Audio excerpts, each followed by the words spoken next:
सुप्रभात। राम कृपा से इसमें आपका फिर से एक बार स्वागत है। आज मैं आपके लिए लेकर हाजिर हूँ एक ऐसी पूजा विधि जो कि पूजाओं में श्रेष्ठ मानी जाती है और भोलेनाथ को यह पूजा अत्यंत प्रिय है और आप इसे कर कर मोक्ष के सुलभ अधिकारी बन सकते हैं। तो आइए जानते हैं कि वह पूजा कौन सी है जो कि आपको मोक्ष का सुलभ अधिकारी सुनिश्चित कर देती है। भक्तों, वह पूजा विधि है पार्थिव लिंग पूजन।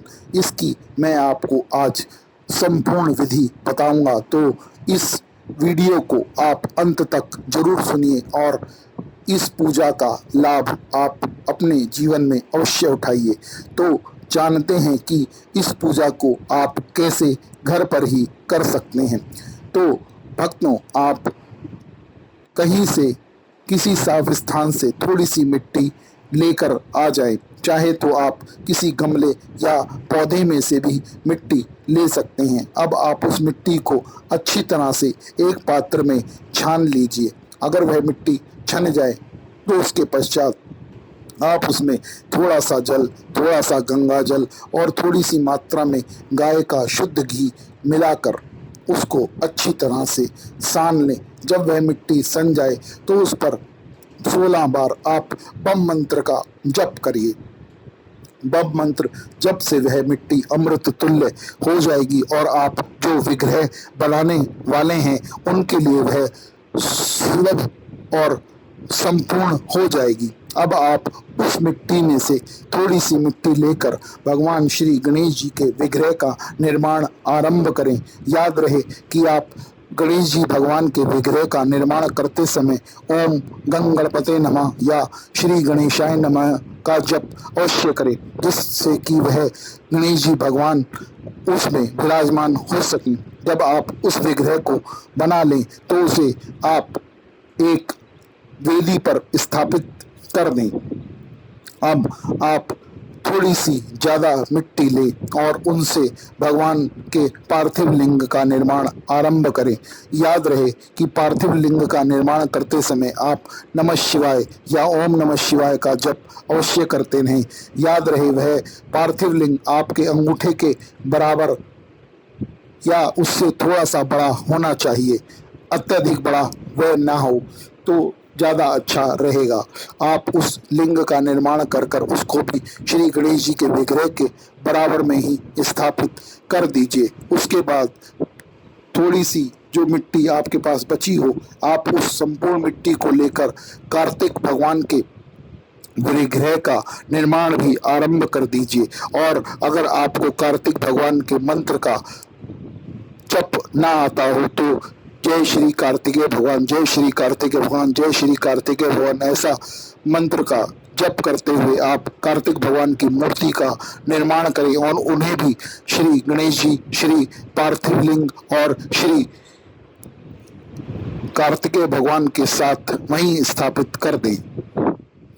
जब वह सब स्थापित हो जाए तो आप उन सभी देवी देवताओं से उन विग्रहों में आकर वहां पर विराजमान होने की प्रार्थना अवश्य करें, जिससे कि वह आपकी पूजा को संपूर्ण कर सके और आपको पूजा का पूरा पूरा फल प्राप्त हो सके। जब आप इतना कर लें तो सबसे पहले आप एक पात्र में थोड़ा सा जल ले लें, उसमें थोड़ा सा गंगा जल मिलाएं। अब एक अन्य पात्र में दूध, दही, शहद, शर्करा और थोड़ा सा गाय का शुद्ध घी मिलाकर पंचामृत तैयार कर लें। जब यह दोनों काम आप कर लें तो पहले पात्र में से जल लेकर थोड़ा सा जल श्री भगवान गणेश जी के विग्रह पर चढ़ाएं। उसके पश्चात आप थोड़ा सा जल श्री कार्तिकेय भगवान के विग्रह पर चढ़ाएं। उसके पश्चात आप थोड़ा सा जल श्री पार्थिव लिंग के ऊपर भी चढ़ाएं। जब इस तरह आप जल चढ़ा चुके उसके बाद आप पंचामृत से भगवान श्री गणेश जी के विग्रह को स्नान कराएं। उसके पश्चात आप थोड़े से पंचामृत से श्री कार्तिकेय भगवान के विग्रह को स्नान कराएं। उसके पश्चात आप थोड़े से पंचामृत से भगवान के पार्थिव लिंग को भी स्नान कराएं। उसके बाद आप शुद्ध जल से श्री गणेश जी को, पार्थिव लिंग को और कार्तिकेय भगवान को दोबारा स्नान कराएं। जब यह स्नान पूरा हो जाए तो आप थोड़ी सी हल्दी लेकर भगवान गणेश जी को तिलक लगाएं और थोड़ी सी दूर्वा भगवान गणेश जी को अर्पित करें। उसके पश्चात आप सफ़ेद चंदन से कार्तिकेय भगवान को तिलक लगाएं। उसके पश्चात आप शिवलिंग पर भी सफ़ेद चंदन से भगवान को तिलक लगाएं और जय श्री राम यह आप शिवलिंग पर जरूर लिखें। और उसके बाद आप थोड़े से सफ़ेद पुष्प भगवान पार्थिव लिंग पर अर्पित करें। उसके पश्चात थोड़े से सफ़ेद पुष्प आप कार्तिकेय भगवान पर भी अर्पण करें। कार्तिक भगवान के लिए अगर करौंदे की एक छोटी सी माला आपको मिल जाए तो वह अवश्य लें, क्योंकि कार्तिक भगवान करौंदे से अत्यंत प्रसन्न हो जाते हैं और उसकी प्रसन्नता से आपको अवश्य ही बहुत बड़ी सफलता मिल सकती है। उसके पश्चात आप थोड़ी सी दूर्वा, एक धतूरा भगवान भोलेनाथ के पार्थिव लिंग पर जरूर अर्पण करें। इसके बाद आप अक्षत भी भगवान भोलेनाथ को अर्पित करिए। इतना होने के पश्चात आप भगवान भोलेनाथ की संपूर्ण आरती करिए और भगवान को धूप आदि अर्पण कीजिए।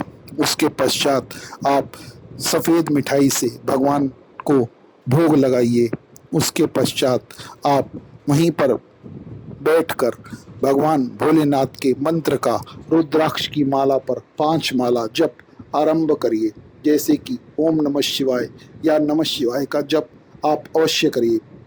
जब 5 माला संपूर्ण हो जाएं तो उसके पश्चात आप उसी माला से भगवान श्री राम के मंत्र का भी जप करिए, जैसे कि राम नाम की माला या जय श्री राम। जब यह संपूर्ण विधि हो जाए तो आप सभी देवी देवताओं से प्रार्थना करिए कि मैंने आपकी यह पूजा संपूर्ण करने की अपने हिसाब से कोशिश की है, आप इसे पूरा करिए।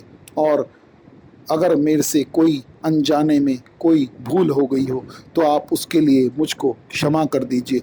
मैं आपकी पूजा सदैव करता रहूं, ऐसी मुझ पर आप अपनी कृपा बनाए रखिए।